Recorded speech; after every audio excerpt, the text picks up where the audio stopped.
Feliz Navidad a todos. Hi. Merry Christmas to all. Happy holidays. Happy holidays. Happy Such things as Festivus. this. Happy Festivus for the rest of us.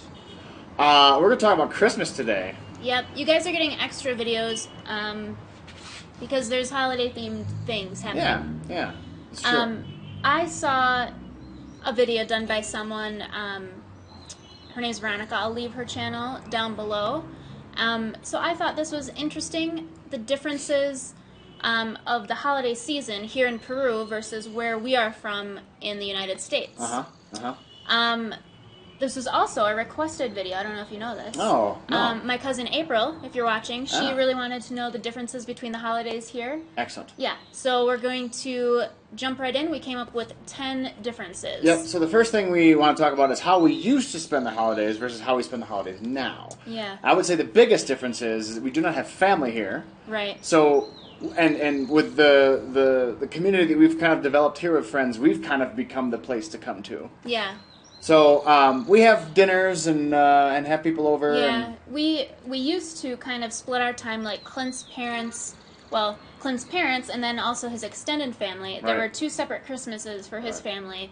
A big one with all of his cousins and aunts and uncles. Mostly for the kids. Yep, a big meal where everyone brought a dish to pass. And then Clint's parents' like intimate family Christmas was just Clint's mom making way too much food. Yeah. So that's... So now it's our job to make too much food. Yeah. And with my family, it was a little more laid back.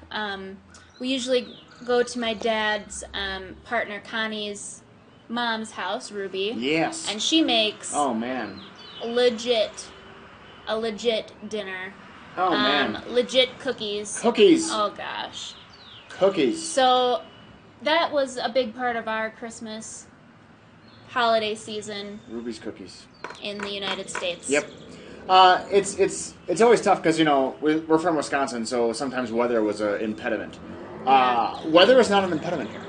So that's another difference, is the weather. We're from Wisconsin. Yeah. So generally, it's cold Yeah. and snowy. Yeah. The weather sucks. It's like sleety, mushy, slippery. If you're lucky, it's cold enough where it's like frozen. Like frozen and Yeah. there's snow on the ground. Or like this year, for example, I mean, obviously all of you know it's brown and kind of gross.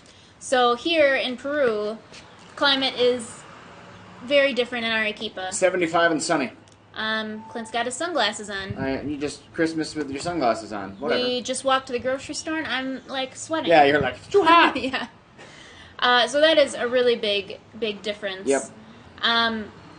So another difference is decorations. Yeah. Well, there are some commonalities. There are lots of commonalities, which is weird. But the things that are common shouldn't be common. Yeah. So they do have like Frosty the Snowman, but there's no snow.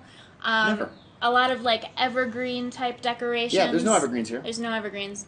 But the cool changes, I think that this is pretty neat. In a lot of the decorations, they add cultural bits. Yeah. So they have, for example, in their nativity scene down on the main road, they have Volcano Misty. Yeah. Or like a llama hanging out with baby Jesus. Yeah, the nativity scene just in the plaza back here has a llama. Yep. So that's kind of interesting. Yeah, I like it. Yep. So mostly, in case you don't know, Peru is a majority Catholic country. So there's not a lot of other things that we see in the States. Like sometimes you'll see things for Hanukkah or you'll see things for even Kwanzaa. And yeah, I think that when we were in Wisconsin, even though Wisconsin isn't a super diverse place, we had friends that celebrate the winter solstice as a holiday, Hanukkah, Kwanzaa. I think all of those were covered in our kind of friend group of people that we know. And here, it's just Christmas. Yeah, it's just Christmas. It's just Christmas. Yeah. Another fun thing about summer in Peru. Yeah, I keep saying summer. It's not summer. Yeah. It's summer. This should be said. Maybe this is another difference where in Wisconsin, right now it's winter. Yeah. But now in Peru, it's summer. Because we're in the southern hemisphere. Right. And so something that's kind of neat is that it's nice and warm, or it's the warmer part of the season. And up here in Arequipa, it gets kind of cloudy during this season, usually. This season's been a little drier than normal, but that's fine. But down on the beach, that's when it clears off. Yeah. And it gets really nice and warm down there, and everyone kind of just like evacuates the city and heads down to the beach, which is kind of cool. Yeah, so Christmas is like beach season. Yeah, so a lot of families have like actual cabins or homes that they have on or near the beach, and they all just kind of go down there. Yep. So that's kind of neat. So another interesting thing, because like we said, this is summer instead of winter. Yeah.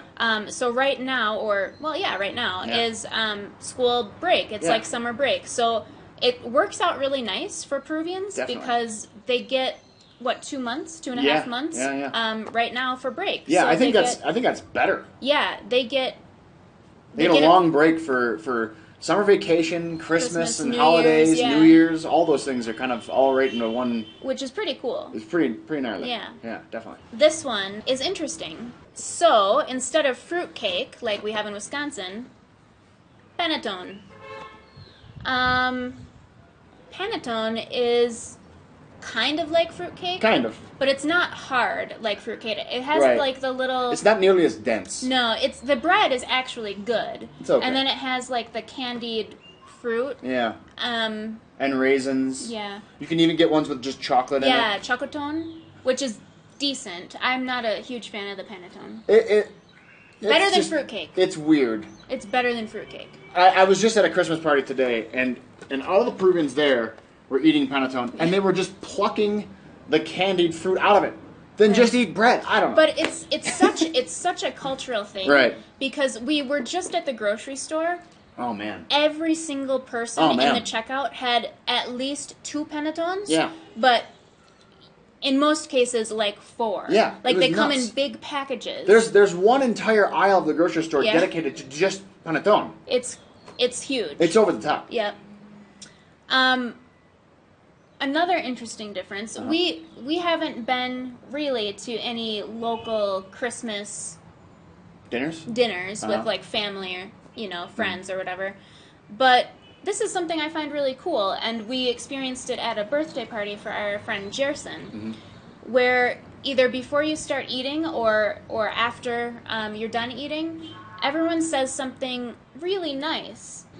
Something you're grateful for, or if it's a birthday, which is what we experience, you say something really heartfelt about that person. And I think a lot of some of the traditions in the United States, especially during Thanksgiving, is to kind of do that. Yeah. But they don't have Thanksgiving, and so it's kind of like having a place for that as well to do during Christmas time. Yeah, it's a really nice reminder. Yeah. I think because people get kind of crazy during the holidays. Yeah. Speaking of crazy. Yeah.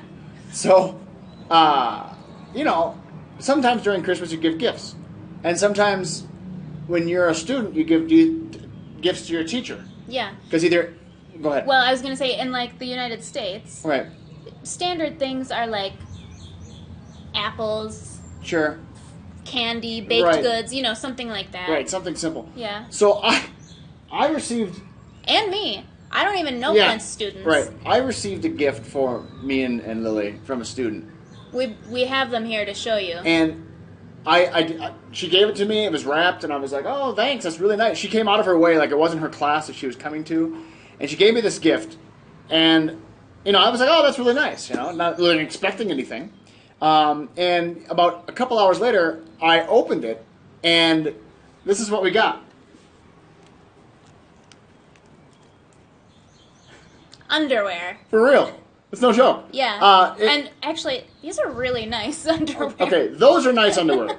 Those aren't Clint's style, we'll say. Maria, I love you, but these are not. I'm not wearing these. Thank you, Maria. Thank you so much. But the colors are what is significant. Yes. So this is kind of like a New Year's and Christmas thing wrapped in one. Yes. So people give particular colored underwear. Yes. As gifts. So yellow means that you're going to be lucky next year. Yep, and green is for prosperity, because money is green. Yeah. Except for the money here isn't green, except for the 10. Kind of green. And, it's kind of green, I guess. So that is a hilarious and awesome difference. So one of the things that we would do in the States, for example, my dad would give my grandmother, so his mother-in-law, underwear as a joke every year. But it turned out, after years of doing it, that my grandma would just rely on it, so she would just let my dad buy all of her underwear. I mean, as an adult, you kind of want underwear. Right. 100%. So, again, thank you, Maria. Yeah. It's amazing. The last difference is it takes place, we're filming this on Christmas Eve. Yes. So it'll take place tonight, Yes. Christmas Eve night, but really on Christmas Day at midnight. Yes. So what happens is at midnight, the stroke of midnight, the entire city explodes with fireworks. Yeah. And all of the dogs run for cover. And it wakes us up. So we're just going to set an alarm for it because there's no sense in even trying to avoid it. Yep. And we have a glorious view of the entire spectacle. So, Right. So I think with that, we'll just leave you with the fireworks. Yep. We'll see you in the next video.